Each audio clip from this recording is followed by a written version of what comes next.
यदि तपाईँ परमेश्वरको सत्य वचनलाई सुनेर आशीषित बन्न चाहनुहुन्छ भने हाम्रो यस युट्युब च्यानललाई सब्स्क्राइब गर्नुहोस् र छेउमा रहेको बेल आइकनलाई दबाइदिनुहोस् ताकि हामीले अपलोड गरेको कुनै पनि आशीषित वचनको भिडियोहरू तपाईबाट नछुटोस्। God bless you.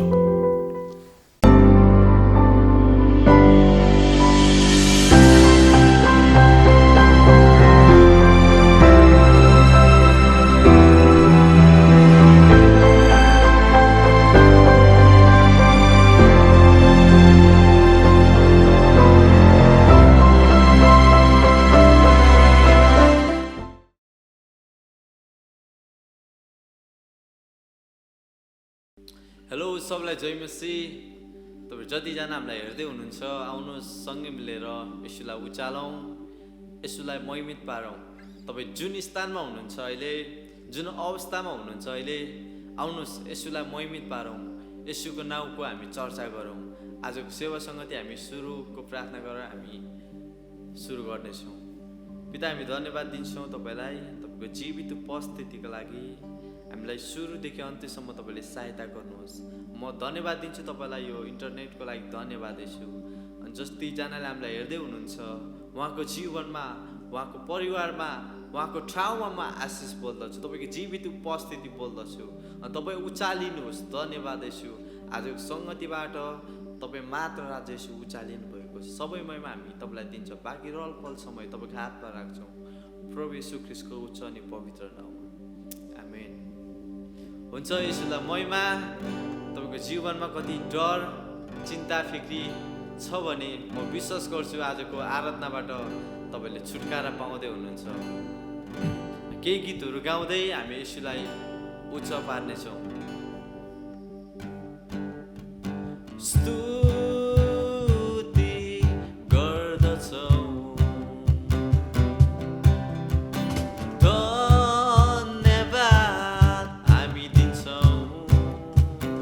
सबै मिली स्तुति गर्दछौँ, धन्यवाद हामी दिन्छौँ।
विराजमान ख्रीष्ट तपाईं नै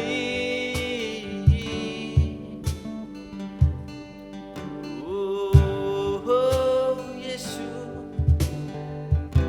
उचाल्छौँ तपाईलाई हाम्रो बीचमा तपाईँ जतिजना हेर्दै हुनुहुन्छ आउनुहोस् तपाईँ आफ्नो स्थानबाट येशूलाई उचाल्नुहोस् येशू हामी तपाईलाई महिमा दिन्छौँ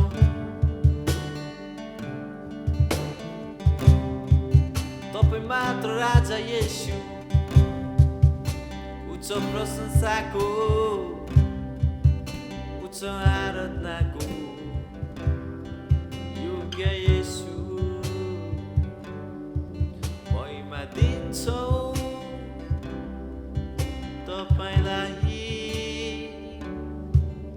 येशू उचाल्छौँ तपाईलाई येशू महिमा दिन्छौँ प्रशंसा गर्छौँ तपाईको महिमित उपस्थितिको लागि अनि हाम्रो बीचबाट तपाईँ राजा येशू चालिनुहोस्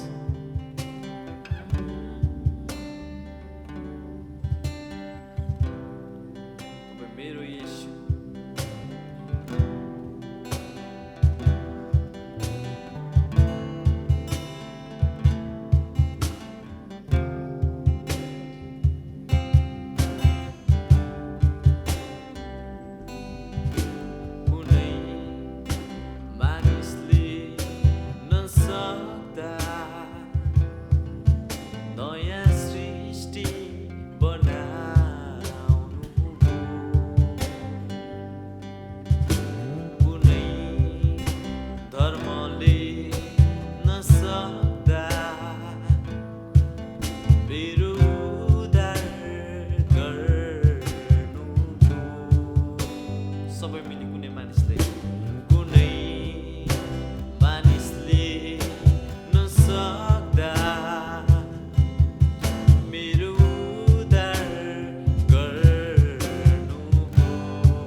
हाम्रो हातहरू उचाल्दै मेरो जीवन येशू मेरो उद्धार येशू मेरो भविष्य येशू तिमी मेरो जीवन येशू मेरो उद्धार येशू मेरो भविष्य येशू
हृदयदेखि राजा येशूलाई उच्च पारौँ, राजा येशूलाई महिमित पारौँ।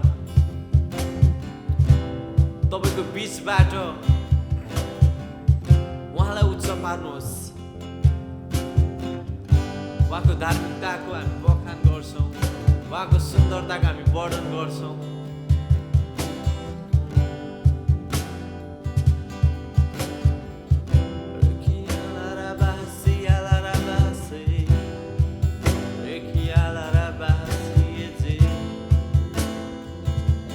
Yes, Lord.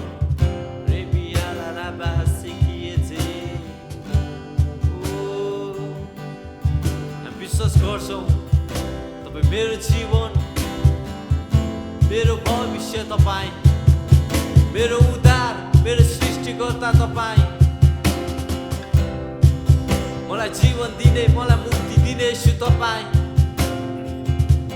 मलाई अन्धकारदेखि छुटाउने येशू तपाईँ, मलाई सहायता गर्ने येशू तपाईँ।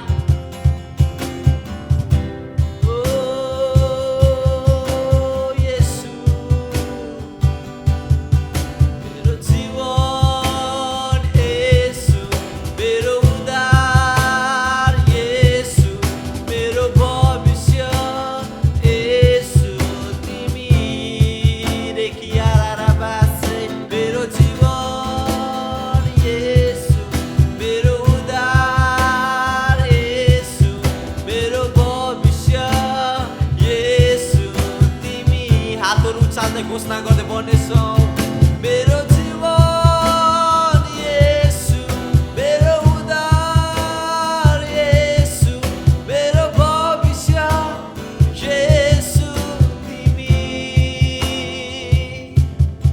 मेरो सबै आदर, मेरो सबै प्रशंसा तिमीलाई, मेरो सबै आदर, मेरो सबै प्रशंसा तिमीलाई येशू, मेरो सबै आदर, मेरो सबै प्रशंसा।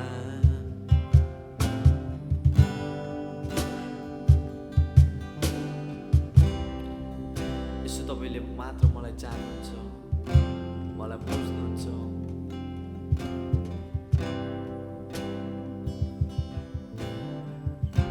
पाप सबै उठाइलानुभयो,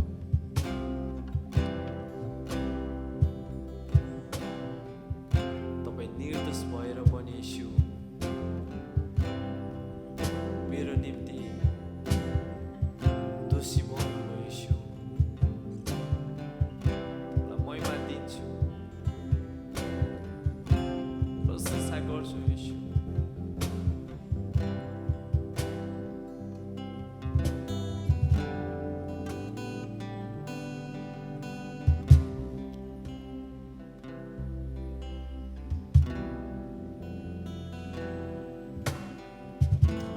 उहाँको उपस्थितिलाई हामी थाहा गर्नेछौँ।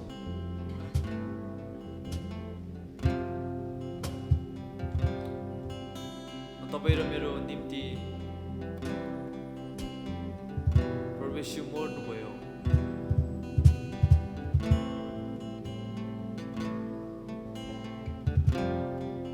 तपाईँ र मेरो पाप सबै उठाइ लानुभयो।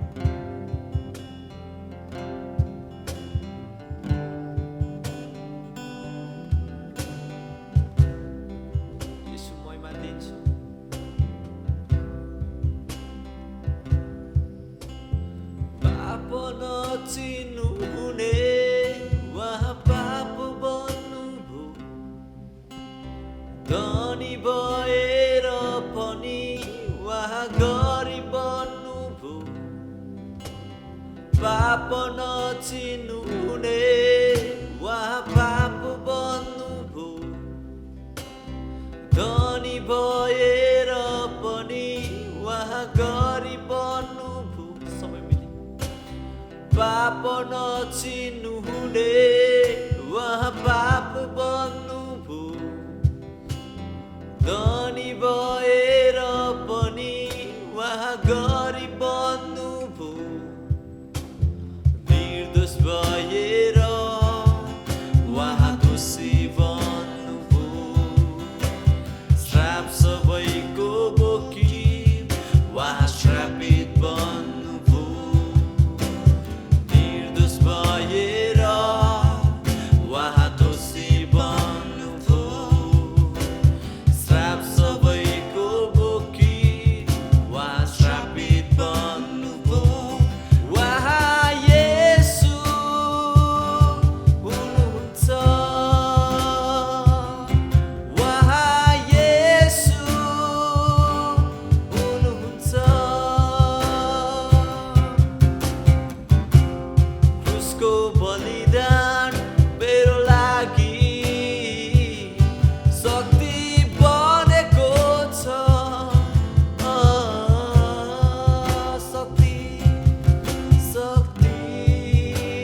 सबै मिले उहाँ येशू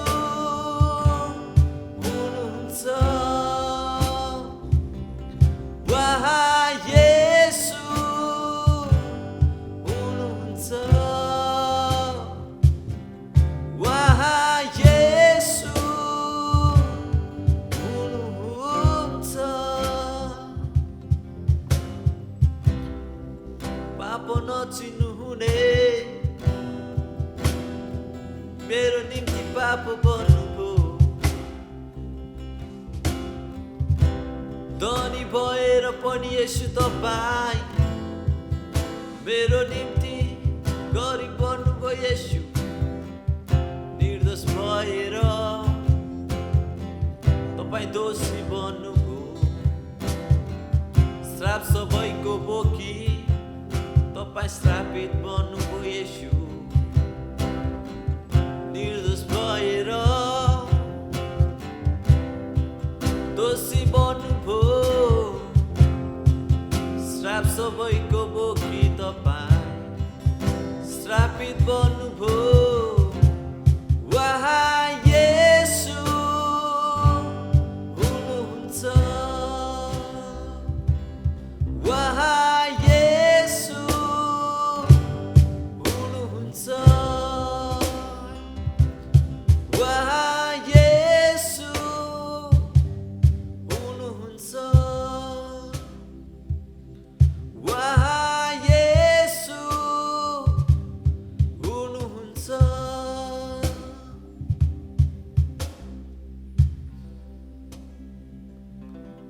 यसो सबै महिमा हामी तपाईँलाई दिन्छौँ सबै आदर सबै इज्जत हामी तपाईँलाई दिन्छौँ धन्यवाद सबै महिमा तपाईँलाई ख्रिस्टको नाउँमा आमेन चाहिँ यो समय हामी वचनको भागमा जानेछौँ बाँकी समय म आदरणीय पास्टरलाई दिन चाहन्छु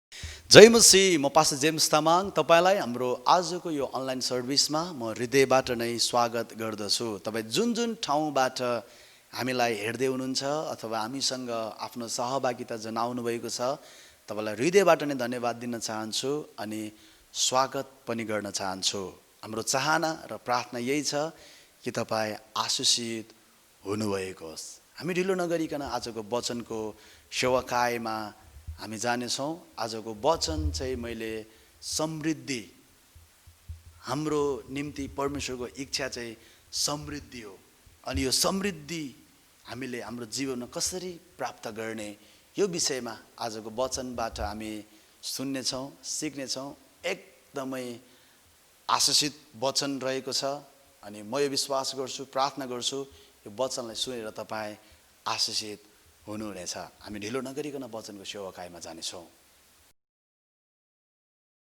आजको लागि हाम्रो वचनको शीर्षक यो रहेको छ समृद्धि प्रस्पेरिटी तपाईँ कतिजनालाई यो टपिक सुन्ने बित्तिकै सायद मन नपरेको पनि हुनसक्छ तर म तपाईँलाई यो बताउन चाहन्छु तपाईँको निम्ति परमेश्वरको इच्छा समृद्धि हो तपाईँको समृद्धि भएको परमेश्वर चाहनुहुन्छ म तपाईँलाई फेरि बताउन चाहन्छु तपाईँको समृद्धि भएको परमेश्वर चाहनुहुन्छ आत्मिक रूपमा मानसिक रूपमा शारीरिक रूपमा अनि आर्थिक रूपमा सबै क्षेत्रमा तपाईँको उन्नति भलो समृद्धि सफलता भएको परमेश्वर चाहनुहुन्छ परमेश्वरको वचनमा यस्तो लेखिएको छ तेस्रो यूहन्ना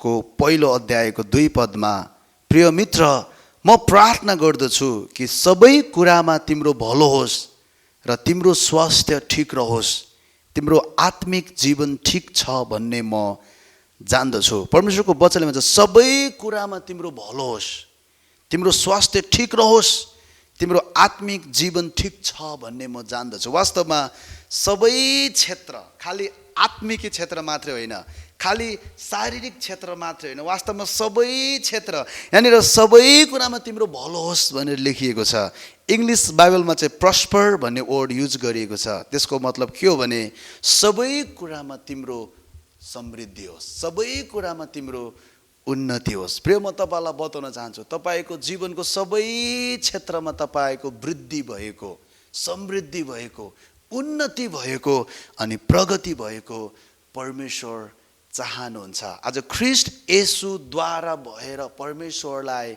हामीले हाम्रो पिताको रूपमा पाएका छौँ। उहाँ हाम्रो असल पिता बन्नुभएको छ, हुनुभएको छ अनि हामी चाहिँ उहाँको सन्तान भएका छौँ। प्रिय, म तपाईँलाई बताउन चाहन्छु, एउटा पिताको रूपमा कहिले पनि उहाँले हाम्रो कुभलो चिताउनुहुन्न। मेरो 3.5 वर्षको एउटा छोरो छ, जेम्सन तामाङ।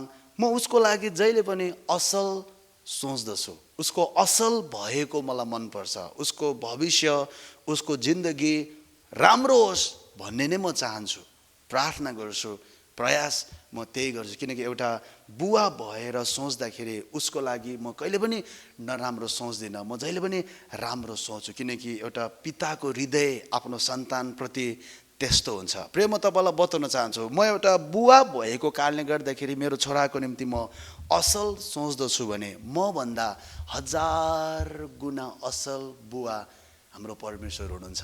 अनि सुन्नुहोस्, त्यो बुवाले तपाईँको निम्ति अनि मेरो निम्ति जहिले पनि असल सोच्नुहुन्छ अनि हाम्रो समृद्धि भएको उहाँ चाहनुहुन्छ, हामी बढेको उहाँ चाहनुहुन्छ, हामी आशीषित भएर जिएको उहाँ चाहनुहुन्छ। तपाईँले कहिले पनि अभाव नहुने जीवन जिउनुहोस् भन्ने उहाँ चाहनुहुन्छ। आशीषित भएर अरूहरूको लागि आशीषको कारण हुँदै आफ्नो मात्रै होइन अरूहरूको पनि खाँचो पुरा गर्ने त्यो स्तरको जीवन तपाईँले जिउनुहोस् भन्ने परमेश्वर चाहनुहुन्छ। वास्तवमा समृद्धि भनेको, बाइबलीय समृद्धि भनेको सुन्नुहोस्, एकदमै विलासिताको जीवन जिउनु, एकदमै प्रशस्त धन सम्पत्ति राखेर मोजमजा विलासिताको जिन्दगी जिउनु भनेको होइन। खालि यति नै छ, तपाईँ शान्तिमा जिउनुहोस्, आनन्दित भएर जिउनुहोस्, सन्तुष्ट भएर जिउनुहोस्, स्वस्थ भएर जिउनुहोस्, कहिले अभाव नहुने जीवन जिउनुहोस् अनि आफ्नो मात्रै होइन अरूहरूको पनि खाँचो पुरा गर्दै अरूहरूको लागि आशिषको कारण बन्दै तपाईँ जिउनुहोस् भन्ने परमेश्वर चाहनुहुन्छ। अनि यही जीवनलाई नै वास्तवमा प्रशस्तताको जीवन अथवा समृद्ध जीवन भन्दछ। प्रभु यीशु स्वयंले यसरी भन्नुहुन्छ, चोर त चोर्न, मार्न र नाश पार्न मात्रै आउँछ, तर म त तिमीहरूले जीवन पाउन् र यो जीवन प्रशस्त मात्रामा पाउन् भन्ने हेतुले आए। वास्तवमा यो जीवन हामीले प्राप्त गरौँ भनेर ख्रीष्ट येशू यो संसारमा आउनुभयो। यो प्रशस्तताको जीवन हामीले प्राप्त गरौँ भन्ने चाहनाले अथवा उद्देश्यले प्रभु येशू यो संसारमा आउनुभयो। कतिजना विश्वासीहरू नै अथवा कतिजना अगुवाहरू नै यसरी विश्वास गर्छ कि म रोगी हुनु परमेश्वरको इच्छा हो, अथवा म गरिब भएर जिउनु, म ऋणी भएर जिउनु परमेश्वरको इच्छा हो। प्रिय, म तपाईँलाई बताउन चाहन्छु, तपाईँ रोगमा जिउनु यो परमेश्वरको इच्छा होइन, तपाईँ स्वस्थतामा लामो आयु जिउनु यो परमेश्वरको इच्छा हो। तपाईँ गरिब भएर जिउनु परमेश्वरको इच्छा होइन, तपाईँ धनी भएर आशीषित भएर अरूहरूको लागि आशीषको कारण हुँदै खालि आफ्नो मात्रै होइन अरूहरूको पनि खाँचो पुरा गर्न सक्ने त्यो स्तरको जीवन तपाईँ जिउनुहोस् भन्ने परमेश्वरको इच्छा हो। म तपाईँलाई यो बताउन चाहन्छु, प्रिय सुन्नुहोस्, हाम्रो परमेश्वर तपाईँको बुवा हुनुहुन्छ अनि तपाईँको बुवा उहाँ हुनुभएको कारणले गर्दाखेरि म तपाईँलाई यो बताउन चाहन्छु, उहाँ कहिले पनि तपाईँको कुभलो उहाँ चिताउनुहुन्न। म फेरि पढेर सुनाउन चाहन्छु, प्रिय मित्र, म प्रार्थना गर्दछु कि सबै कुरामा तिम्रो भलो होस् र तिम्रो स्वास्थ्य ठिक रहोस्, तिम्रो आत्मिकी जीवन ठिक छ भन्ने म जान्दछु। कुनै एकजना व्यक्ति दुर्घटनामा मर्छ अनि मण्डलीको अगुवाले सजिलै यसरी भनी पठाउँछ, परमेश्वरको इच्छा नै उसको निम्ति यो थियो भनेर। म मान्दछु दुर्घटनामा उसको मृत्यु भयो, जुन राम्रो होइन, नराम्रो हो, तर म तपाईँलाई यो बताउन चाहन्छु, परमेश्वरको इच्छा त्यो हुँदै होइन, परमेश्वरको इच्छा त्यो थिँदै थिएन। यदि कसैलाई चाहिँ दुर्घटनामा मर्ने योजना बनाउने, कसैलाई चाहिँ रोगमा मर्ने योजना बनाउने, कसैलाई चाहिँ भजन सङ्ग्रह 91 को 16 पद अनुसार लामो आयु दिने यदि हाम्रो परमेश्वरको साँचो गुण यो हो भने उहाँ पक्षपाती परमेश्वर हुनुभयो। तर म तपाईँलाई बताउन चाहन्छु, उहाँ पक्षपाती परमेश्वर हुनुहुन्न। उहाँ मेरो निम्ति अनि तपाईँको निम्ति, हामी सबैजना उहाँको सन्तानहरूको निम्ति उहाँ भलो चाहनुहुन्छ, हाम्रो समृद्धि भएको परमेश्वर चाहनुहुन्छ। जब तपाईँले परमेश्वरलाई आफ्नो पिताको रूपमा चिन्नुहुन्छ अनि ग्रहण गर्नुहुन्छ, यो कुरालाई स्वीकार गर्नलाई, यो वचनको प्रकाशलाई स्वीकार गर्नलाई तपाईँलाई गाह्रो पर्दैन, सजिलो हुन्छ। जुन व्यक्तिले म रोगी हुनु परमेश्वरको इच्छा हो, म गरिब हुनु परमेश्वरको इच्छा हो, म असफल हुनु परमेश्वरको इच्छा हो भनेर विश्वास गर्छ, वास्तवमा उसले परमेश्वरलाई साँचो तरिकाले चिनेकै हुँदैन, परमेश्वरको साँचो हृदयलाई उसले जानेकै हुँदैन, परमेश्वरलाई आफ्नो पिताको रूपमा उसले चिनेकै हुँदैन। उसले परमेश्वरलाई मालिक सम्झिन्छ, आफूलाई दास सम्झिन्छ, अनि त्यो लो लेभलको जिन्दगी उसले ग्रहण गर्छ, किनकि यही परमेश्वरको इच्छा हो मेरो निम्ति भन्छ। तर प्रिय, म तपाईँलाई बताउन चाहन्छु, परमेश्वर चाहनुहुन्छ तपाईँ शिर भएर जिएको, परमेश्वर चाहनुहुन्छ तपाईँ टुप्पामा जिएको, परमेश्वर चाहनुहुन्छ तपाईँ ऋण लिँदै होइन तर राष्ट्रलाई ऋण दिँदै जिएको। अनि म तपाईँलाई यो बताउन चाहन्छु प्रिय, सुन्नुहोस्, यो जिन्दगी ख्रिस्ट येशूले आजभन्दा 2000 वर्ष अगाडि नै तपाईँ र मेरो निम्ति तयार गरी राख्नु भएको छ। यो जिन्दगी, जुन जिन्दगी अहिले मैले तपाईँलाई भने समृद्ध जिन्दगी, आशीषित जिन्दगी, यो जिन्दगी ख्रिस्ट येशूले 2000 वर्ष अगाडि नै तपाईँ र मेरो निम्ति तयार गरी राख्नु भएको छ। आज तपाईँ र म येशूको सकिएको काममा छौँ। जसरी परमेश्वरले सबै कुराहरू बनाएर सकाउनु भएपछि आदमलाई बनाएर त्यो अदनको बगैँचामा राख्नुभयो, त्यसरी नै ख्रिस्ट येशूले सकाउनु भएको काममा आज परमेश्वरले तपाईँ र मलाई राख्नु भएको छ। क्रुसमा उहाँले आफ्नो प्राण त्याग्नुभन्दा अगाडि चिच्याएर यसरी भन्नुभयो, इट इज फिनिस्ड, अब सिद्धियो।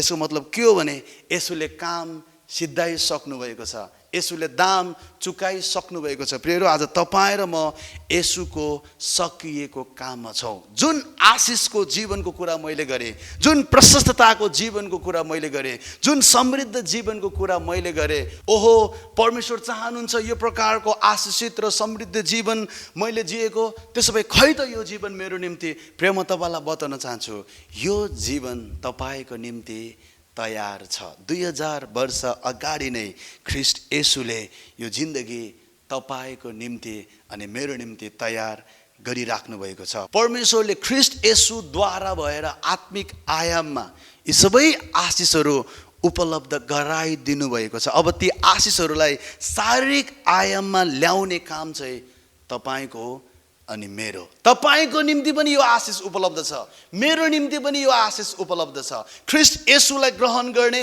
र विश्वास गर्ने अनि परमेश्वरको यो वचनलाई विश्वास गर्ने हरेकको निम्ति यो आशिषित जीवन, समृद्ध जीवन उपलब्ध छ, किनकि ख्रिस्ट येशूले तपाईँ र मेरो निम्ति तयार गरिराख्नु भएको छ। तर त्यो आत्मिक आयाममा छ, त्यो स्पिरिचुअल रियममा छ, त्यो हाम्रो आत्मामा छ। त्यसलाई बाहिर फिजिकल रियममा, शारीरिक आयाममा ल्याउने चाहिँ तपाईँ र मेरो काम हो। कसरी ल्याउने, के काम गरेर त्यसलाई बाहिर ल्याउने, आजको वचनमा म तपाईँलाई बताउन चाहन्छु। यो तपाईँको आत्मामा अलरेडी डाउनलोड भइसकेको छ। अब यसलाई बाहिर तपाईँको जीवनमा ल्याउने चाहिँ तपाईँ र मेरो काम हो। एफिसी 1:3 पदमा यस्तो लेखिएको छ, म तपाईँलाई पढेर सुनाउन चाहन्छु। एफिसी 1:3 पदमा, हाम्रा प्रभु यीशु ख्रिस्टका परमेश्वर र पिताको प्रशंसा हो, जसले हामीलाई स्वर्गीय स्थानहरूमा हरेक आत्मिक आशिषले ख्रिस्टमा आशीर्वाद दिनुभएको छ। परमेश्वरको वचनले भन्छ, जसले हामीलाई स्वर्गीय स्थानहरूमा हरेक आत्मिक आशिषले ख्रिस्टमा आशीर्वाद दिनुभएको छ। यहाँनिर आशीर्वाद दिनुहुनेछ भनेको छैन, यहाँनिर दिनुभएको छ। यसको मतलब उहाँले दिइसक्नु भएको छ। प्रेम, म तपाईँलाई बताउन चाहन्छु, जुन आशिषको कुरा मैले गरेँ, जुन आशिषित जीवनको कुरा मैले गरेँ, जुन समृद्ध जीवनको कुरा मैले गरेँ, यो तपाईँको आत्मामा अलरेडी छ, यो तपाईँको आत्मामा छ। ख्रिस्ट येशूले यो तपाईँको आत्मामा राखिदिनु भएको छ। आत्मिक आयाममा यो आशिष उहाँले राखिदिनु भएको छ। अब यो आशिष तपाईँको मनमा आउनुपर्छ। जब यो आशिष तपाईँको मनमा आउँछ, बोलीमा आउँछ, व्यवहारमा आउँछ, अनि चाहिँ तपाईँले यो आशिषलाई तपाईँले आफ्नो जीवनमा प्राप्त गर्नुहुन्छ। म तपाईँलाई फेरि बताउन चाहन्छु, जुन आशिषको कुरा मैले गरेँ, जुन प्रशस्तताको कुरा मैले गरेँ, यो अब तपाईँ र मैले कमाउनु पर्ने कुरा होइन। उहाँको अनुग्रहले तपाईँ र मेरो निम्ति सित्तैमा यो उपलब्ध भएको छ। हालेलुया, ख्रीष्ट येशूलाई महिमा, परमेश्वर पितालाई महिमा। उहाँको अनुग्रहमा तपाईँ र मेरो निम्ति यो सित्तैमा उपलब्ध भएको छ। यो वास्तविक हो, साँचो हो, तर यसलाई हामी छुन सक्दैनौँ, देख्न सक्दैनौँ, तर यसको अस्तित्व चाहिँ छ। तर आत्मामा सुन्नुहोस्, यो आत्मा भएको अस्तित्वले अब हाम्रो मन परिवर्तन हुनुपर्छ, मन नवीकरण हुनुपर्छ। यो कुरा जब हाम्रो मनमा आउँछ अनि हाम्रो जीवनमा आउँछ। म तपाईँलाई फेरि बताउन चाहन्छु, तपाईँको आत्मामा यसोले यो सबै कुराहरू राखिदिनु भएको छ। अब यो कुरा तपाईँको मनमा आउनुपर्छ। जब यो कुरा तपाईँको मनमा आउँछ नि, अनि तपाईँले आफ्नो जीवनमा, परिवारमा, बिजनेसमा, दायाँ बायाँ, आफ्नो आँखा अगाडि, आफ्नो हातमा तपाईँले यो जीवन तपाईँले देख्नुहुन्छ। यसको मतलब के हो भने देयर इज अ प्रोसेस, त्यहाँ एउटा प्रक्रिया छ। यो प्रक्रिया हामीले जान्नु र सिक्नु एकदमै महत्त्वपूर्ण छ। तपाईँले एउटा समृद्धिको किताब पढ्नुभयो, ब्ल्याङ्ग त्यो समृद्धि अब तपाईँको जीवनमा आउने यस्तो हुँदैन। 2000 वर्ष अगाडि नै यो समृद्धि तपाईँको जीवनमा आइसकेको छ। आज तपाईँले मलाई सुन्नुभन्दा अगाडि नै तपाईँको स्पिरिटमा यो समृद्धि आइसकेको छ। अब यो समृद्धि तपाईँको मनमा आउनुपर्छ। जब यो समृद्धि तपाईँको मनमा आउँछ, यो समृद्धिको वचनले, यो वचनको प्रकाशले तपाईँको मन परिवर्तन हुन्छ, तपाईँको बोली आफै परिवर्तन हुन्छ, तपाईँको व्यवहार आफै परिवर्तन हुन्छ। अनि चाहिँ तपाईँले यो समृद्धि जीवनलाई तपाईँले आफ्नो व्यवहारमा, आफ्नो जीवनमा, आफ्नो परिवारमा तपाईँले देख्नुहुन्छ। यसको मतलब त्यहाँनिर एउटा प्रोसेस छ। यो जीवन तपाईँले प्राप्त गर्नु नै हुन्छ। शारीरिक रूपमै यो जीवन तपाईँले प्राप्त गर्नुहुन्छ। आर्थिक रूपमा तपाईँले यसको प्रभाव तपाईँले देख्नुहुन्छ। सामाजिक रूपमा तपाईँले यसको प्रभाव देख्नुहुन्छ। आत्मामा भएको त्यो आशिष तपाईँले आफ्नो जीवनमा प्रकट भएको तपाईँले पाउनुहुन्छ। त्यसको निम्ति कतिवटा प्रक्रिया छ। त्यो प्रक्रियालाई तपाईँले जान्नु, थाहा गर्नु र आफ्नो व्यवहारमा त्यो प्रक्रियालाई तपाईँले उतार्नुपर्छ। 8वटा प्रक्रिया म तपाईँलाई बताउन चाहन्छु। यो मैले भनेको यो समृद्ध जीवन, जुन समृद्ध जीवन तपाईँको आत्मा अलरेडी प्रभु येशूले राखिदिनु भएको छ, आत्मिक आयाममा तपाईँ र मेरो निम्ति अगाडि नै उहाँले उपलब्ध गराइदिनु भएको छ। त्यो आत्मिक आयाममा भएको त्यो समृद्ध जीवन तपाईँको जीवनमा आउँदैछ। It's on the way.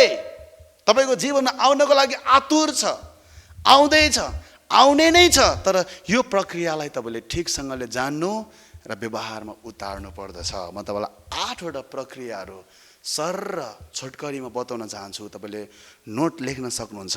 8वटा बुदागत रूपमा यो प्रक्रियाहरू छ। तपाईँले लेख्नुहोस्, मनन गर्नुहोस्, आफ्नो जीवनमा यो कुराहरूलाई तपाईँले लागू गर्नुहोस्, प्रयोग गर्नुहोस्, अनि तपाईँले मैले भनेको यो समृद्ध जीवन तपाईँले आफ्नो जीवनमा तपाईँले प्राप्त गर्नुहुन्छ। यो लकडाउनको पिरियडमा म र मेरो कतिजना स्टाफ हामी मिलेर बाइबलभरि प्रशस्तता सम्बन्धी, समृद्धि सम्बन्धी, आशिष सम्बन्धी कतिवटा बाइबलको भर्सहरू रहेछ भनेर हामीले खोज्ने काम गऱ्यौँ। म तपाईँलाई बताउन चाहन्छु 200 भन्दा बढी बाइबलको भर्सहरू हामीले भेट्टाएका छौँ। अनि मलाई अझै निश्चयता के छ भने त्यहाँ अझै धेरै भर्सहरू छ। हामीले राम्रोसँग खोज्यौँ भने 200वटा जस्तो आशिष सम्बन्धी, परमेश्वरको वचनमा लेखिएको वचनहरू, समृद्धि सम्बन्धी लेखिएको वचनहरू हामीले प्राप्त गर्यौँ। यति धेरै आशिषको प्रतिज्ञा, समृद्धिको प्रतिज्ञा तपाईँले परमेश्वरको वचनमा तपाईँले पाउनुहुन्छ। अनि यो सबै लेखिएको वचनहरू तपाईँको जीवनमा पुरा हुनको निम्ति एकदमै आतुर छ। यसको निम्ति तपाईँले केही प्रक्रियाहरू जान्नु र त्यो प्रक्रियालाई आफ्नो व्यवहारमा लागू गर्नु चाहिँ पर्छ। 1 नम्बर म तपाईँलाई बताउन चाहन्छु। 1 नम्बर, विश्वासद्वारा तपाईँको समृद्धिलाई ग्रहण गर्नुहोस्। You must believe. पहिलो स्टेप तपाईँले विश्वास गर्नै पर्छ।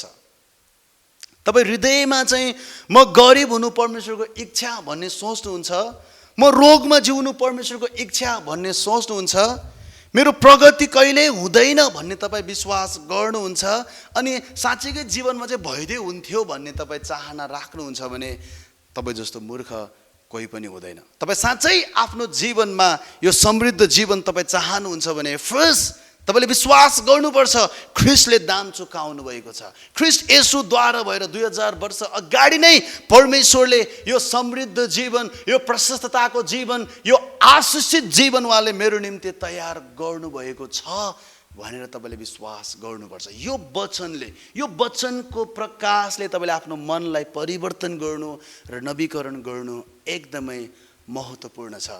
तपाईँले गरिबी सोचेर, तपाईँले रोग बोलेर, तपाईँले एकदमै चाहिँ भुइँको लेभलको मानिसको एक्टिङ गरेर बेटर लाइफको कल्पना गर्नु यो मूर्खता मात्रै हुन्छ। तपाईँ साँच्चै प्रस्पेरिटीमा तपाईँ जिउन चाहनुहुन्छ भने तपाईँले प्रस्पेरिटी सोच्नुपर्छ, प्रस्पेरिटी बोल्नुपर्छ अनि प्रस्पेरिटी तपाईँले एक्ट गर्नुपर्छ। म धनी हुँ, म आशीषित हुँ भने तपाईँले सोच्नुपर्छ।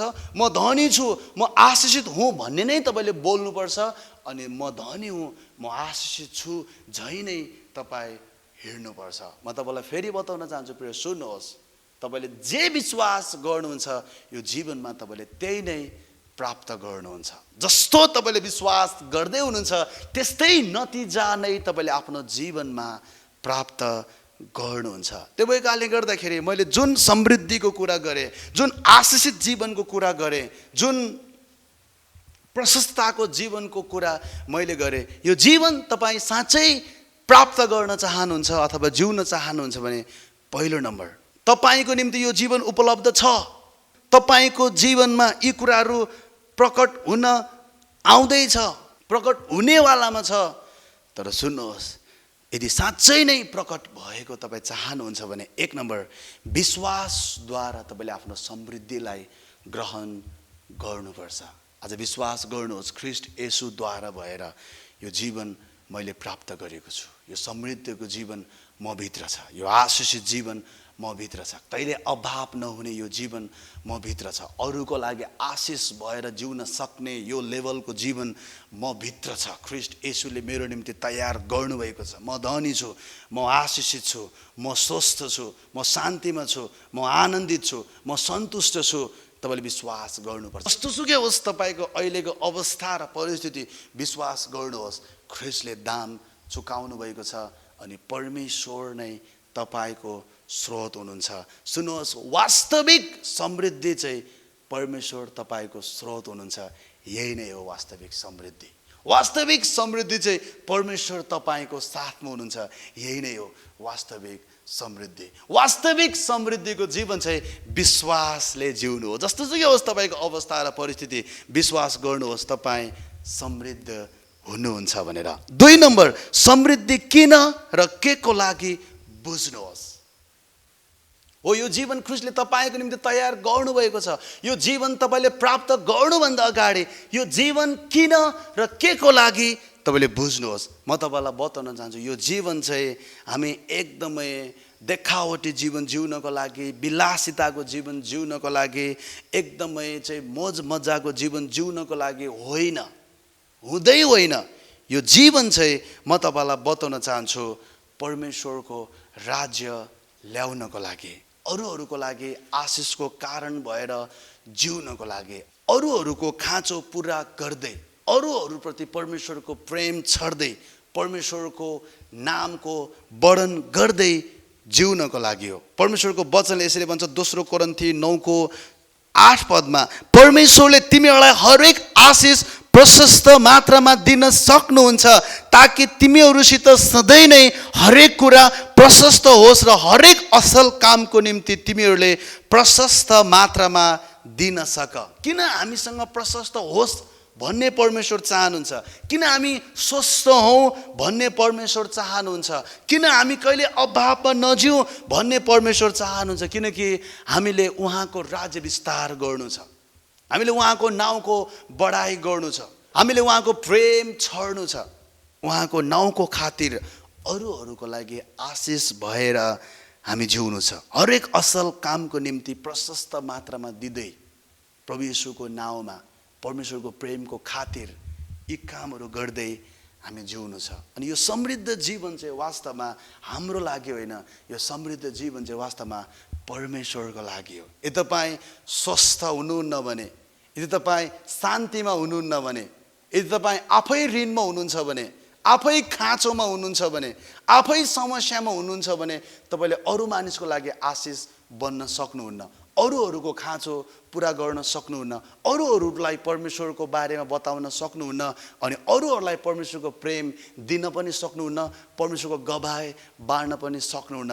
तपाईँको कारणले गर्दाखेरि एउटा पापी व्यक्तिले परमेश्वरको बारेमा थाहा पाओस् भन्ने परमेश्वर चाहनुहुन्छ नि। यसैको लागि पनि तपाईँ समृद्ध भएर जिउनुहोस् भन्ने परमेश्वर चाहनुहुन्छ। मत्ती 5:16 यस्तो लेखिएको छ, मलाई मनपर्छ यो खण्ड। प्रभु येशू स्वयंले भन्नुभएको वचन हो, मत्ती 5:16 यसरी नै तिमीहरूको ज्योति मानिसहरूको सामुन्ने चम्कोस् र तिनीहरूले तिमीहरूका सुकर्म देखुन् र स्वर्गमा हुनुहुने तिमीहरूका पिताको महिमा गरून्। यहाँनिर परमेश्वरको वचनले भन्छ मानिसहरूले हाम्रो सुकर्म देखुन् र स्वर्गमा हुनुहुने तिमीहरूका पिताको महिमा गरून्। हामीले सुकर्म गरेको, हामीले मानिसहरूको खाँचो पुरा गरेको, हामीले संसारमा भलाइको काम गरेको मानिसहरूले देखोस् अनि हाम्रो परमेश्वरको महिमा गरोस्। प्रेम, तपाईँलाई बताउन चाहन्छु, सुकर्मको काम गर्नुभन्दा अगाडि हामी समृद्धमा आएको हुनुपर्छ। तपाईँ आफ्नै घरको खाँचो पुरा गर्न सक्नुभएको छैन भने अरूको खाँचो तपाईँले पुरा गर्न सक्नुहुन्न। अनि सुन्नुहोस्, जहिलेसम्म अरूको खाँचो तपाईँले पुरा गर्न सक्नुहुन्न नि, तपाईँ अरूको लागि आशिष भएर तपाईँ जिउन सक्नुहुन्न, अनि तपाईँ उनीहरूको लागि गवाही पनि तपाईँ बन्न सक्नुहुन्न। साँच्चै भनौँ भने राज्य ल्याउनको लागि हो समृद्धि, राज्य बढाउनको लागि हो समृद्धि। आज राज्य ल्याउनको लागि, राज्य बढाउनको लागि, गवाही बन्नको लागि र गवाही बाँड्नको लागि पनि हामी समृद्धिमा आउनु एकदमै खाँचो छ। अनि परमेश्वर चाहनुहुन्छ तपाईँ समृद्धिमा जिउनुहोस् भनेर, परमेश्वर चाहनुहुन्छ तपाईँ समृद्धिमा आउनुहोस् भनेर। अनि यो जीवन तपाईँको निम्ति तयार छ, तर यो जीवन तपाईँ कहाँ आउनुभन्दा अगाडि तपाईँले यो कुरा जान्नुपर्छ, समृद्धि किन र के को लागि। मैले अघि नै भने तपाईँको स्पिरिटमा यो छ। यो 8वटा प्रोसेसलाई तपाईँले जब जान्नुहुन्छ, एप्लाई गर्नुहुन्छ, आत्मामा भएको त्यो समृद्धि अब तपाईँले आफ्नो शारीरिक रूपमै आफ्नो जीवनमा तपाईँले देख्नुहुन्छ।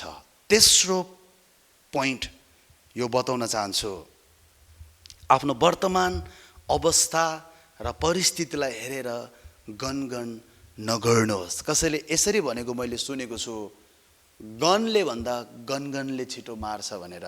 प्रेम, तपाईँलाई बताउन चाहन्छु, तपाईँ साँच्चै विश्वास गर्नुहुन्छ तपाईँको निम्ति यो समृद्ध जीवन तयार छ भनेर, अहिलेको अवस्थाप्रति तपाईँ गनगन नगर्नुहोस्, बरु प्रभु येशूलाई धन्यवाद दिनुहोस्, उहाँको वचन पढ्नुहोस्, उहाँको वचन मनन गर्नुहोस्, उहाँको वचनमा विश्वास गर्नुहोस्, अनि घोषणा गर्नुहोस्, हाँस्नुहोस्, रमाउनुहोस्, किनकि तपाईँको निम्ति यो समृद्ध जीवन तयार छ। प्रभु येशूले दाम चुकाइ सक्नुभएको छ। गनगन गरेर मेरो श्रीमान यस्तो, मेरो श्रीमती यस्तो, मेरो जीवन यस्तो, मेरो कमाइ कम्ती, मेरो बिजनेस डुब्यो, मेरो रोगले मलाई लान्छ होला, मलाई मार्छ होला, यो जिन्दगी कस्तो जीवन मैले पाएँ, यो प्रकारको गनगन गरेर परमेश्वरको आशिषलाई आफ्नो जीवनमा प्राप्त गर्ने कल्पना नगर्नुहोस्। गनगन गर्न बन्द गर्नुहोस्। इजरायलले गनगन गरे, अनि इजरायलले गनगन गरेको कारणले गर्दाखेरि परमेश्वर क्रोधित हुनुभएको कुरा तपाईँले वचनमा पाउनुहुन्छ। हाम्रो परमेश्वरलाई विश्वास मनपर्छ, हाम्रो परमेश्वरलाई प्रशंसा मनपर्छ, हाम्रो परमेश्वरलाई हामी विश्वासमा जिएको मनपर्छ, गनगन गर्दै जिएको मन पर्दैन। तपाईँ साँच्चै त्यो समृद्ध जीवन तपाईँ प्राप्त गर्न चाहनुहुन्छ भने गनगन चाहिँ बन्द गर्नुहोस्। गनगन गर्न चाहिँ आजैबाट नै तपाईँले बन्द गर्नुहोस्, किनकि गनगनले हाम्रो जीवनलाई माथि लैजाँदैन, गनगनले हाम्रो जीवनलाई उचाइमा लैजाँदैन, गनगनले हाम्रो जीवनमा आशिषलाई ल्याउँदैन। गनगन गर्न बन्द गर्नुहोस्। 4 नम्बर पोइन्ट, आनन्दित हुनुहोस्। परमेश्वरले तपाईँलाई गरिबीबाट धनी तुल्याउँदै हुनुहुन्छ।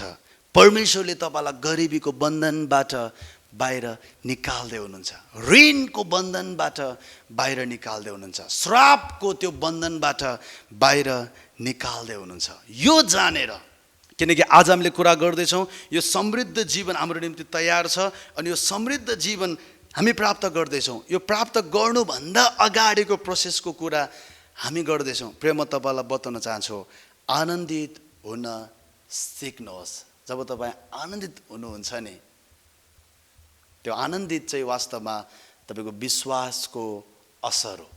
तपाईँ साँच्चै विश्वासमा जिउँदै हुनुहुन्छ भन्ने कुराको प्रमाण त्यो पनि हो। हामी विश्वासले जिउँछौँ देखिने कुराको आधारमा होइन, के देखिएको छ त्यसको आधारमा होइन, तर के लेखिएको छ त्यसको आधारमा हामी जिउँछौँ। अनि के लेखिएको छ परमेश्वरको वचनमा कि उहाँ हाम्रो उद्धारकर्ता हुनुहुन्छ, उहाँले हामीलाई छुटकारा दिनुहुन्छ, उहाँले हाम्रो निम्ति दाम चुकाइसक्नु भएको छ, उहाँ हामीलाई आशिष दिने परमेश्वर हुनुहुन्छ। दोस्रो इतिहास 20 अध्यायमा तपाईँले एउटा घटना पाउनुहुन्छ। यहोसाफातको जीवनमा एउटा ठुलो सैन्य दल देखा पर्छ।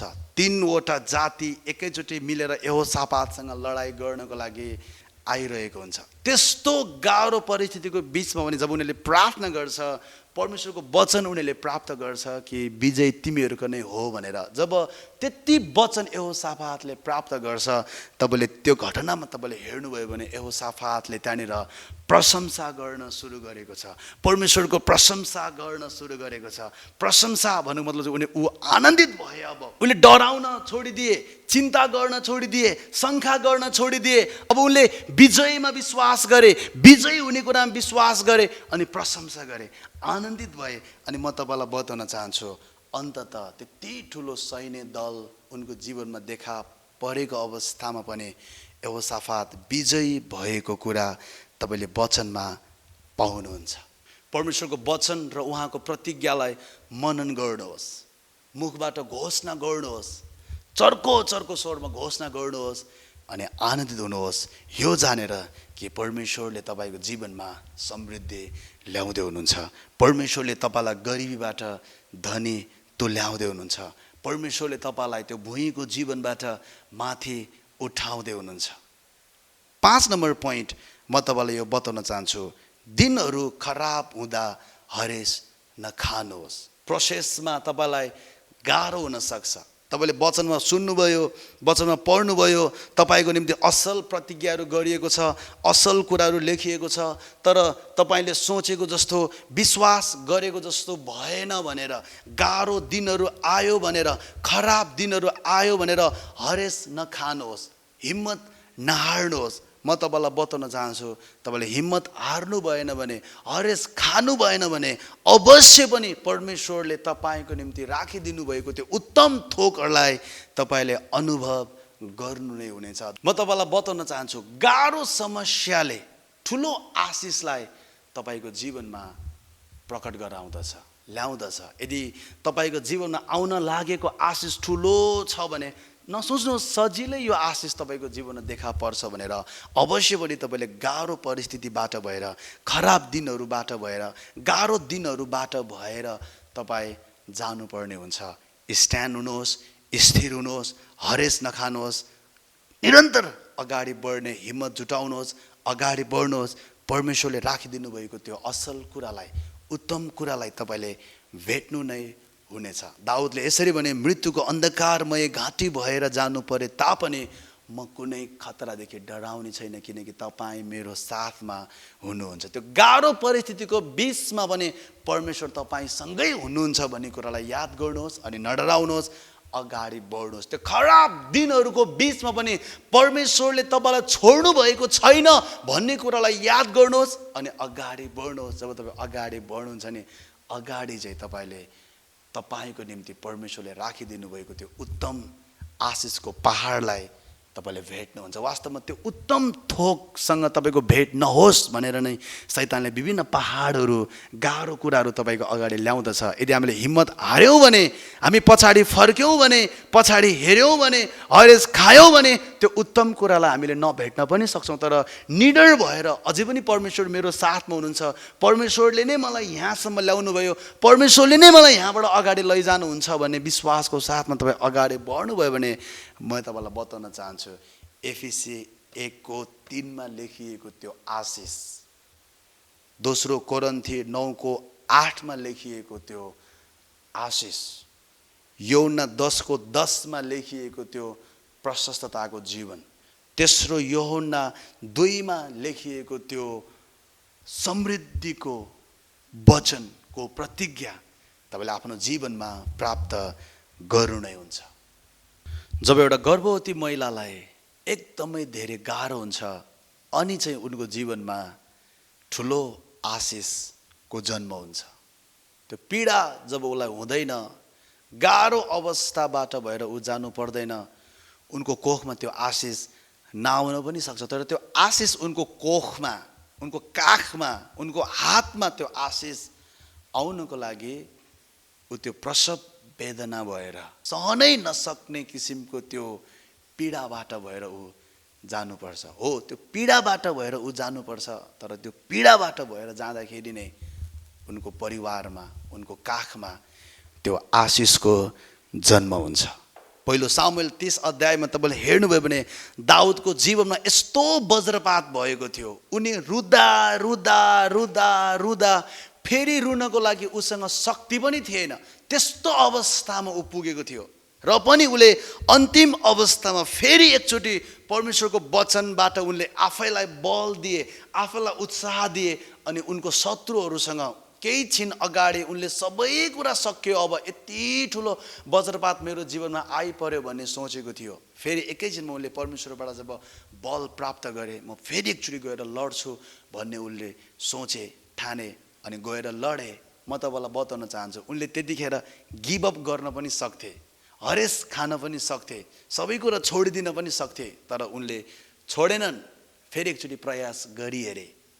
रुदा रुदा आँसु नै सकिने अवस्थामा, रुने शक्ति नै नहुने अवस्थामा उनी पुगेका थिए। त्यति बेला पनि उनले हरेस खाएनन्। फेरि गएर शत्रुको सामना गर्न गए। अन्ततः जसै त्यो शत्रुको उनले सामना गरे, जसै त्यो गाह्रो परिस्थिति उनको जीवनमा टलेर गयो, त्यो लडाइँमा उनी फेरि विजयी भए। त्यो विजयी पश्चात चाहिँ उनी इजरायल देशको राजा भए। विगत 13 वर्ष अगाडिदेखि उनी इजरायल देशको राजा हुने प्रतीक्षामा थिए। त्यो गाह्रो अवस्थामा उनले हरेस खाएको भए सायद त्यो राजा हुने अवसर उनको हातबाट गुम्न पनि सक्थ्यो, तर त्यो गाह्रो अवस्थामा उनले हरेस खाएनन्। अन्ततः त्यही गाह्रो अवस्थालाई पार गरे पश्चात नै उनी इजरायल देशको राजा भए। दिनहरू खराब हुँदा हरेस नखानुहोस्। दिनहरू खराब हुँदा परमेश्वरमा भरोसा राखेर स्थिर हुनुहोस्। यो समृद्धको जीवन सजिलै तपाईँको जीवनमा आउँछ भन्ने नसोच्नुहोस्। हो, उहाँले तपाईँको आत्मामा चाहिँ सजिलैसँगले राखिदिनु भएको छ।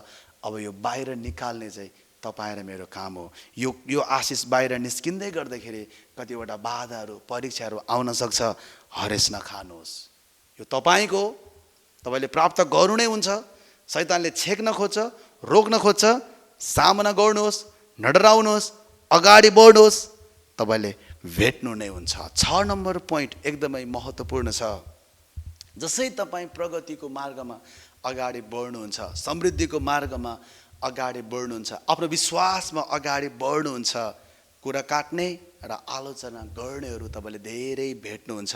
म तपाईँलाई बताउन चाहन्छु, त्यो विजयीको जीवन, त्यो समृद्ध जीवन, त्यो आशिषित जीवन, त्यो कहिल्यै अभाव नहुने जीवन तपाईँ प्राप्त गर्न चाहनुहुन्छ भने यो कुरा काट्ने र आलोचना गर्नेहरूलाई इन्कार गर्न सिक्नुहोस्। फलेको बोटमा झटारो आउँछ।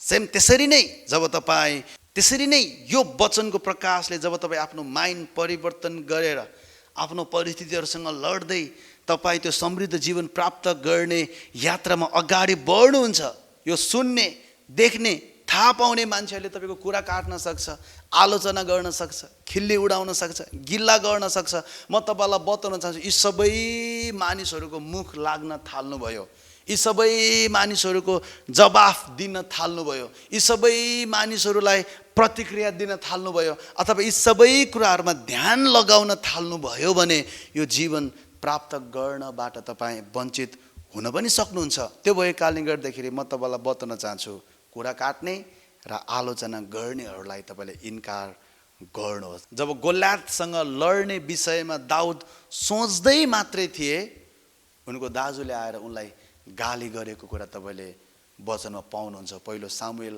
17 अध्यायमा त्यति बेला उनको दाजुले भनेको कुरालाई दाउदले इन्कार गरेको छ। यसको मतलब दाजुले के भन्दै थिए, दाउदले मैले के गरेको छु र, म यहाँ हुन पनि नहुने, यो प्रकारले जवाफ दिएर फेरि दाउद उतापट्टि गएर आफ्नो काममा फोकस गरेको कुरा, त्यो दाजुले भनेको कुरालाई इन्कार गरेर फेरि यतापट्टि यसलाई मार्नेलाई राजाले के दिनुहुन्छ भनेर फेरि आफ्नो बिजनेसमा, आफ्नो काममा, आफ्नो लक्ष्यमा फोकस भएको कुरा तपाईँले पाउनुहुन्छ। म तपाईँलाई बताउन चाहन्छु, तपाईँलाई रोक्नको लागि धेरै बाधाहरू, परीक्षाहरू, धेरै त्यही किसिमको मानिसहरू शैतानले तयार गर्छ। म तपाईँलाई बताउन चाहन्छु, यी प्रकारको मानिसहरूलाई तपाईँले इन्कार गर्नुपर्छ। संसारमै सबैभन्दा ठुलो रोग चाहिँ मानिसले तपाईँको विषयमा के भन्छ।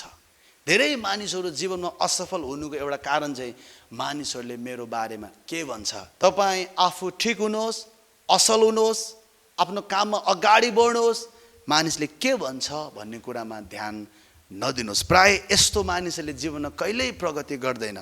प्राय यस्तो मानिसहरूले जीवनमा कहिल्यै त्यो परमेश्वरले चाहनु भएको त्यो समृद्धिको जीवन ग्रहण गर्दैन, जसले मानिसहरूले मेरो बारेमा के सोच्छ अथवा मानिसहरूले मेरो बारेमा के भन्छ। मानिसले तपाईँको बारेमा के सोच्छ र के भन्छ त्यो महत्त्वपूर्ण छैन।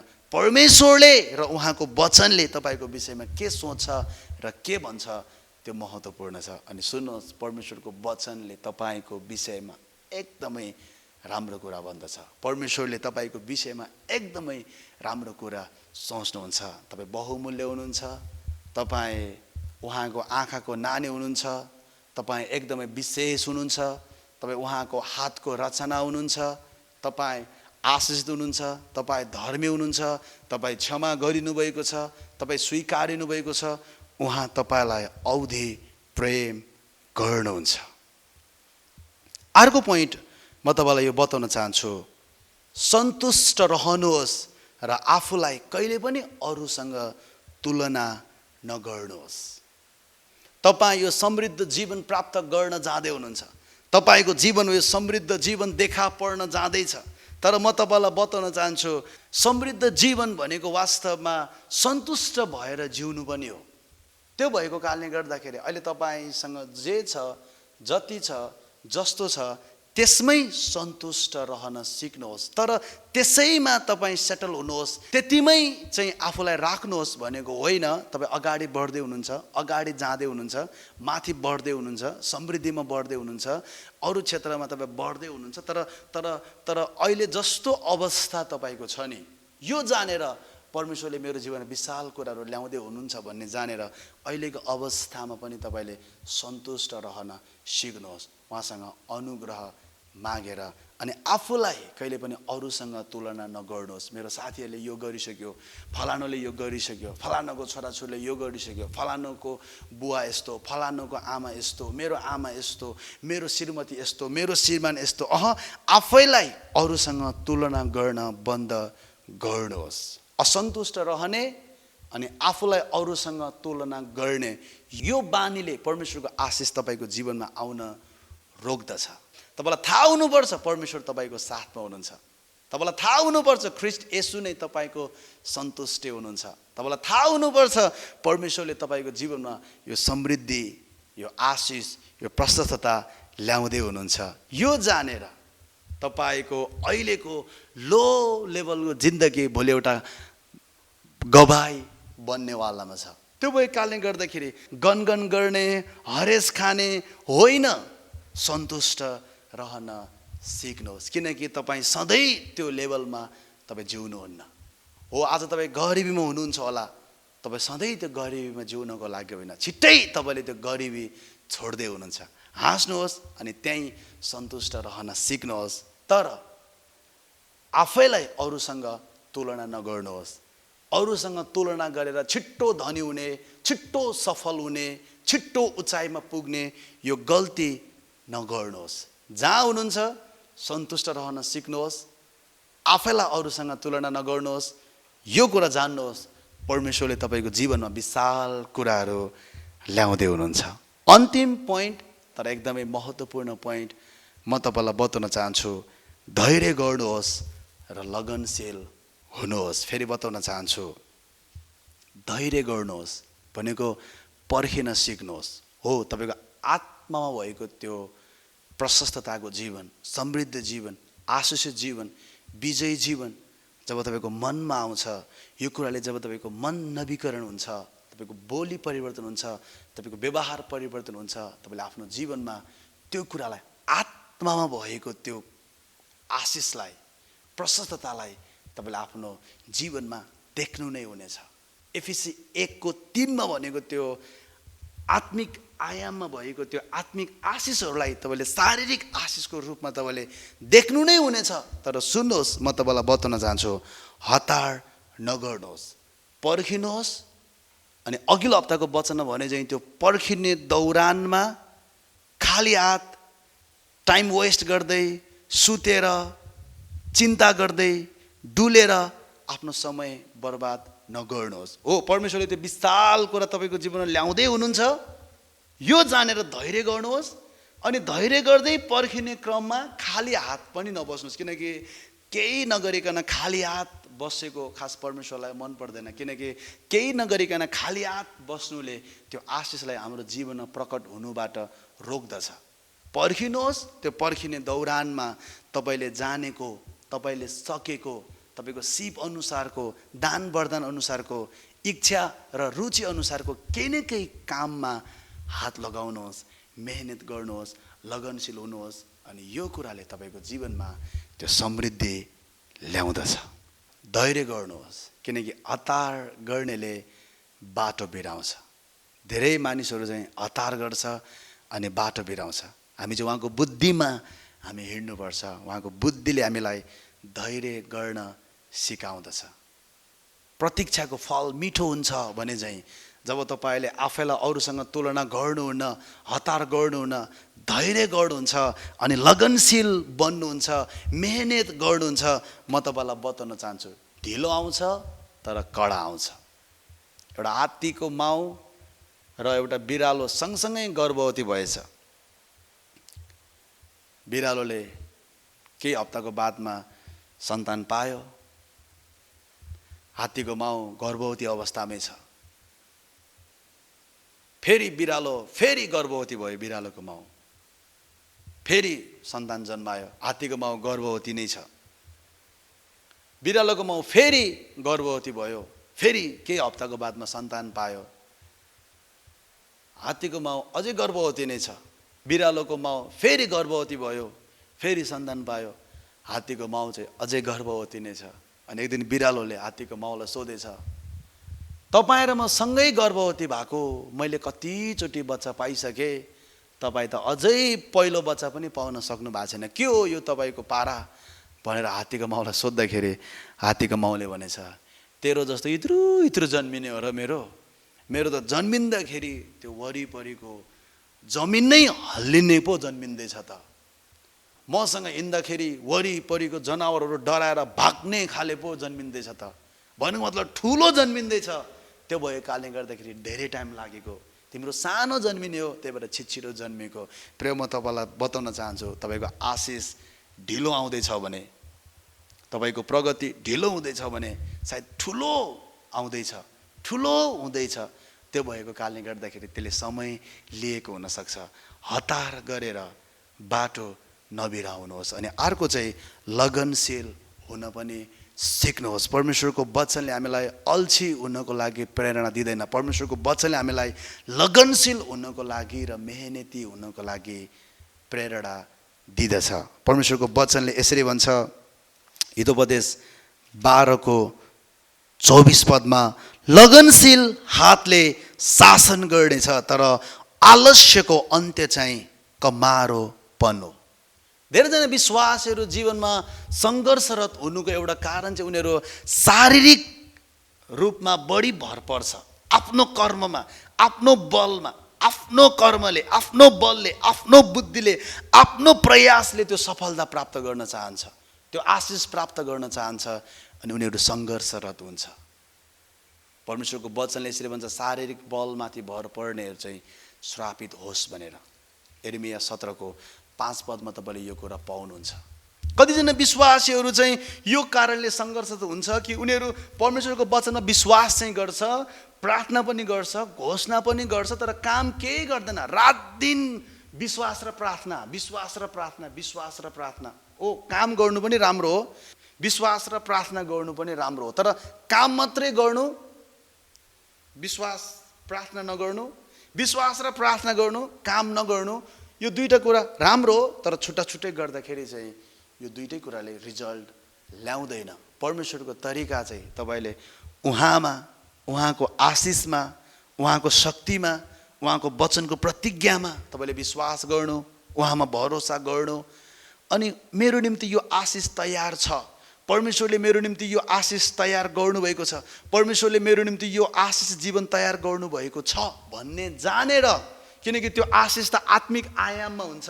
आत्मिक आयामको आशिषलाई शारीरिक आयाममा ल्याउनको लागि, किनकि हामी चाहिँ शारीरिक आयाममा छौँ, परमेश्वरको आशिष चाहिँ आत्मिक आयाममा छ। त्यो आत्मिक आशिषको आयाम शारीरिक आयाममा नआएसम्म त्यो आशिषले हाम्रो जीवनमा फाइदा पुर्याउँदैन। त्यो आशिष हाम्रो जीवनमा आउनको निम्ति शारीरिक रूपमा त्यो आशिष प्रकट हुनुपर्छ।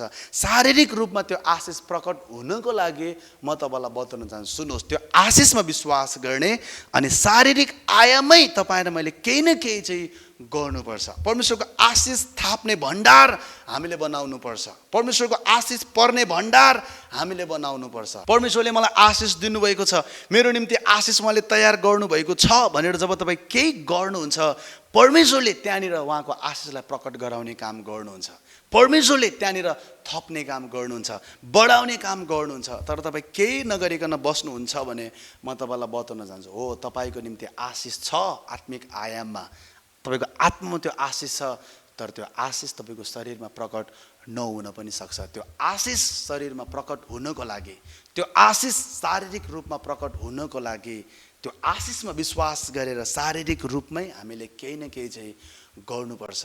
अनि चाहिँ परमेश्वरको आशिष हाम्रो जीवनमा प्रकट भएको हामी पाउँदछौँ। वास्तवमा आशिष भनेको चाहिँ फस्टाउन सक्ने अभिषेक हो। आज धेरै विश्वासहरू त्यो फस्टाउन सक्ने अभिषेक बोकेर केही नगरिकन बसिरहेछ अनि उनीहरू गरिब भएर अभावमा उनीहरू जिइरहेछ। होइन, परमेश्वर चाहनुहुन्न तपाईँहरूमा गरिब भएर जिएको, अभावमा जिएको। त्यो भएको कारणले गर्दाखेरि उहाँको आशिष उहाँले तपाईँ र म भित्र राखिदिनु भएको छ। अब त्यो आशिषले हामीले हाम्रो मन परिवर्तन गर्नु पर्यो, नवीकरण गर्नु पर्यो, अनि त्यो आशिषलाई बोकेर हाम्रो हातलाई केही न केही कुरामा लगाउनु पर्यो। अनि हामीले लगाएको कुरामा, हामीले जुन कुरा छुन्छौँ, जुन कुरामा मेहनत गर्छौँ, जुन कुरामा परिश्रम गर्छौँ, जुन कुरामा भण्डार बनाउँछौँ, त्यही नै परमेश्वरले आफ्नो आशिषलाई थप्ने काम, आफ्नो आशिषलाई भर्ने काम उहाँले गर्नुहुन्छ। म तपाईँलाई फेरि बताउन चाहन्छु, तपाईँको समृद्धि भएको परमेश्वर चाहनुहुन्छ। तपाईँ प्रशस्तताको जीवन जिउनु भएको, आशिषको जीवन जिउनु भएको, कहिले अभाव नहुने जीवन जिउनु भएको, आफ्नो मात्र होइन अरूहरूको पनि खाँचो पुरा गर्न सक्ने त्यो स्तरको जीवन तपाईँले जिउनु भएको परमेश्वर चाहनुहुन्छ। अनि ख्रीष्ट येशूद्वारा भएर आज यो जीवन तपाईँको निम्ति अनि मेरो निम्ति उपलब्ध भएको छ। यो जीवन तपाईँको आत्मामा छ, यो जीवन तपाईँको मनमा आउनुपर्छ, अनि यो जीवन तपाईँले आफ्नो वास्तविक जीवनमा तपाईँले प्राप्त गर्नुपर्छ। यसको मतलब यहाँनिर एउटा प्रोसेस छ, यहाँनिर एउटा प्रक्रिया छ। यो प्रक्रियालाई तपाईँले जान्नुभयो र पालना गर्नुभयो भने यो आशिषलाई, यो आशिष जीवनलाई, यो प्रशस्तताको जीवनलाई, यो समृद्ध जीवनलाई तपाईँले आफ्नो जीवनमा प्राप्त गर्नु नै हुनेछ। अनि मैले तपाईँलाई बताएँ यो 8वटा प्रक्रियाहरू। यदि यो प्रक्रियालाई तपाईँले जान्नुभयो, यो प्रक्रियालाई तपाईँले फेरि विचार गर्नुभयो अनि आफ्नो जीवनमा, व्यवहारमा तपाईँले लगाउनुभयो भने म तपाईँलाई ग्यारेन्टी दिन्छु, तपाईँले यो जीवनलाई, यो संसारमा उहाँको महिमाको लागि, उहाँको कामको लागि, उहाँको गवाईको लागि तपाईँले जिउनु नै हुनेछ। म एकचोटि फेरि सर र यो प्रक्रियाहरू तपाईँलाई बताउन चाहन्छु। यो प्रक्रियाको पहिलो नम्बर, तपाईँले यो समृद्धिलाई विश्वास गर्नुपर्छ। मेरो निम्ति यो समृद्ध जीवन छ भनेर, मेरो निम्ति यो समृद्ध जीवन परमेश्वरको इच्छा हो भनेर। 2 नम्बर, यो समृद्धि के को लागि हो र किन हो तपाईँले जान्नुपर्छ। 3 नम्बर, यो समृद्धि तपाईँको निम्ति छ भन्ने जानेर तपाईँले आफ्नो वर्तमान अवस्थालाई हेरेर गनगन गर्नु हुँदैन। 4 नम्बर, आनन्दित हुनुहोस् कि परमेश्वरले तपाईँलाई गरिबीबाट धनी तुल्याउँदै हुनुहुन्छ। 5 नम्बर, दिनहरू खराब हुनसक्छ कहिलेकाहीँ, हरेस नखानुहोस्। 6 नम्बर, जब तपाईँ यो समृद्धिको बाटोमा अगाडि बढ्न थाल्नुहुन्छ, तपाईँको विश्वासमा बढ्न थाल्नुहुन्छ, कुरा काट्ने र आलोचना गर्नेहरू धेरै आउँछ, यिनीहरूलाई इन्कार गर्नुहोस्। 7 नम्बर, तपाईँ बढ्दै हुनुहुन्छ, तपाईँ उचाइमा पुग्दै हुनुहुन्छ भन्ने जानेर अहिलेको अवस्थालाई हेरेर गनगन गर्ने होइन, मैले अघि नै भनिसकेँ। सन्तुष्ट रहनुहोस्, आफैलाई अरूसँग तुलना नगर्नुहोस्। अनि अन्तिम पोइन्ट, एकदमै महत्त्वपूर्ण पोइन्ट चाहिँ धैर्य गर्नुहोस् भनेको पर्खिनुहोस्, नआत्तिनुहोस्, नहतारिनुहोस् अनि लगनशील हुनुहोस्। लगनशील हुनुहोस् भनेको केही न केही गर्नुहोस्, मेहनती बन्नुहोस्, परिश्रमी हुनुहोस्। जब यो 8वटा प्रोसेसलाई तपाईँले आफ्नो जीवनमा लागू गर्नुहुन्छ नि, म तपाईँलाई बताउन चाहन्छु। तेस्रो यूहन्ना 1 अध्यायको 2 पदमा भनेको वचन, दोस्रो कोरिन्थी 9 अध्यायको 8 पदमा भनेको वचन, यूहन्ना 10को 10मा भनेको वचन, एफिसी 1को 3मा भनेको वचन तपाईँले आफ्नो जीवनमा पुरा भएको पाउनुहुन्छ। यो वचनले तपाईँको हृदयमा शान्ति ल्याउन्। जय मसीह। आशा गर्छु हाम्रो आजको यो अनलाइन सर्भिसबाट तपाईँ आशिषित हुनुभयो भनेर। कसरी तपाईँ आशिषित बन्नुभयो तपाईँले कमेन्टमा लेख्न सक्नुहुन्छ, या त हाम्रो व्हाट्सएप नम्बरमा तपाईँले आफ्नो गवाही पनि पठाउन सक्नुहुन्छ। हाम्रो चाहना र प्रार्थना यही छ कि तपाईँ आशिषित हुनुभएको होस् भनेर। यदि तपाईँ आशिषित हुनुभएको छ भने रेगुलर रूपमा यो अनलाइन सर्भिसमा तपाईँ जोइन हुन सक्नुहुन्छ। अर्को हप्ता फेरि यही समयमा यही प्लेटफर्ममा हामी आउनेछौँ। र साथै यदि परमेश्वरले तपाईँलाई आत्मामा अगुवाई दिइराख्नु भएको छ, यो सेवकाईसँग र यो सेवकाईको दर्शनसँग तपाईँ जोडिन चाहनुहुन्छ, पार्टनरसिप अथवा हातेमालो अथवा साझेदारी तपाईँ गर्न चाहनुहुन्छ, बढाउन चाहनुहुन्छ भने स्क्रिनमा तपाईँले हाम्रो फोन नम्बर पाउनुहुन्छ। त्यो फोन नम्बरमा फोन गरेर अथवा व्हाट्सएपमा मेसेज पठाएर पनि तपाईँ हामीसँग सम्पर्क गर्न सक्नुहुन्छ। अनि यो सेवकाईमा र यो सेवकाईको दर्शनमा तपाईँ जोडिन सक्नुहुन्छ। जसै संसारमा यो सेवकाईको दर्शन पुरा गर्ने काममा तपाईँ हामीसँग हातेमालो गर्नुहुन्छ अथवा जोडिनुहुन्छ, स्वर्गमा इनाममा पनि तपाईँ हामीसँगै जोडिनुहुन्छ। म तपाईँलाई स्वागत गर्न चाहन्छु पार्टनरसिपमा। आउनुहोस्, हामी सँगै मिलेर प्रभुको वचनलाई सारा संसारभरि छर्दै प्रभुको राज्य बढाउने काम गर्नेछौँ। आजको लागि म अन्तिम प्रार्थना गर्नेछु अनि म र मेरो सम्पूर्ण टिम हामी तपाईँहरूबाट बिदा हुन्छौँ। अर्को हप्ता फेरि यही समयमा यही प्लेटफर्ममा हामी भेट्नेछौँ। म अन्तिम प्रार्थना गर्नेछु। तपाईँ जुन ठाउँमा हुनुहुन्छ त्यहीँबाट नै यो प्रार्थनामा तपाईँले आफ्नो सहभागिता जनाउनुहोस्। म सबैजनाको निम्ति प्रार्थना गरिदिनेछु। पिता, धन्यवाद यो सुन्दर दिनको लागि, समयको लागि, यो अनलाइन सर्भिसको लागि, टेक्नोलोजीको लागि। अनलाइन सर्भिस र यो टेक्नोलोजीको माध्यमबाट हामी तपाईँको मानिसहरूसँग यसरी जोडिन पाएका छौँ। तपाईँको वचनले सेवा पुर्याउन पाएका छौँ। यो सबै मौकाको लागि, अवसरको लागि म तपाईँलाई धन्यवाद दिन्छु। असल मानिसहरूलाई तपाईँले हामीसँग यसरी सम्पर्कमा ल्याउनु भएको लागि, हामीसँग सम्बन्धमा ल्याउनु भएको लागि, हाम्रो यो प्लेटफर्मद्वारा हामीलाई एकसाथ जोड्नु भएको लागि म तपाईँलाई विशेष धन्यवाद दिन्छु। आज जतिजनाले आफ्नो सहभागिता हामीसँग जनाउनु भयो, जतिजनाले अहिले मलाई हेरिराख्नु भएको छ, हरेकको जीवनमा म शान्ति बोल्दछु, आशिष बोल्दछु, अनुग्रह बोल्दछु। जुन वचन तपाईँले मद्वारा भएर बोल्नुभयो, यो वचनले आज मानिसहरूको हृदयमा विशाल काम गर्नेछ, फल फलाउनेछ, रहिरहने फल फलाउनेछ। 30 गुणा, 60 गुणा अनि 100 गुणा। एउटै पनि वचन र वचनको बिउ खेर जाने छैन। यो वचनले काम गर्नेछ। यदि कोही रोगमा छ भने येशूको नाममा म चङ्गाई बोल्दछु। अशान्तिमा छ भने परिवारहरूमा येशूको नाममा म शान्ति बोल्दछु, आशिष बोल्दछु, उन्नति प्रगति बोल्दछु। जसरी तपाईँ हामी समृद्धि भएको चाहनुहुन्छ, त्यसरी नै तपाईँको वचनद्वारा भएर तपाईँको मानिसहरू समृद्ध हुन सकेको होस्, जीवनको हरेक क्षेत्रमा समृद्ध हुन सकेको होस्। यही प्रार्थना म चढाउँदछु। सबैको जीवनमा आशिष बोल्दछु। हामी यहाँबाट छुट्नेछौँ। हरेकको साथमा तपाईँ रहनुहोस् येशूको नाममा। आमेन। अन्तमा परमेश्वर पिताको प्रेम, ख्रीष्ट येशूको अनुग्रह, पवित्र आत्माको सङ्गति र सहभागिता हामी सबैजनासँग सदा अनि सर्वदा भइरहन् येशूको नाममा। आमेन। सबैलाई जय मसी। हामी अर्को हप्ता फेरि भेट्नेछौँ।